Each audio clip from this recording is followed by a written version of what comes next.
অভিজ্ঞতা বহুত ভাল আৰু যিহেতু মই আগতে কৈছিলোঁ যে মই আৰু মোৰ টিমে কোনো জাতি ধৰ্ম ভাষা ভেদে কোনো আমি নেখেলোঁ আৰু আমি সকলোৱে একেলগে খেলিছোঁ।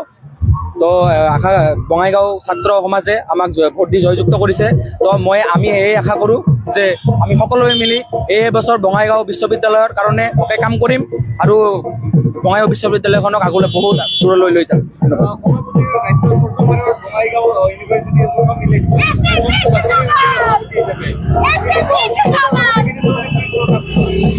অভিজ্ঞতাটো চায়ে আছে, ইমান ধুনীয়া অভিজ্ঞতা আৰু বঙাইগাঁও ছাত্ৰ সমাজে আমাক ইমান ছাপোৰ্ট কৰিছে জাতি ধৰ্ম ভাষা আদি নিৰ্বিশেষে।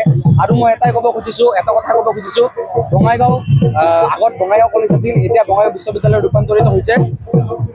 আগতো অসম ছাত্ৰ পৰিষদৰ আমাৰ নিৰ্বাচনত জয় লাভ হৈছিল, এতিয়াও হৈ আছে আৰু ভৱিষ্যতেও হৈ থাকিব। অসম ছাত্ৰ পৰিষদ জিন্দাবাদ।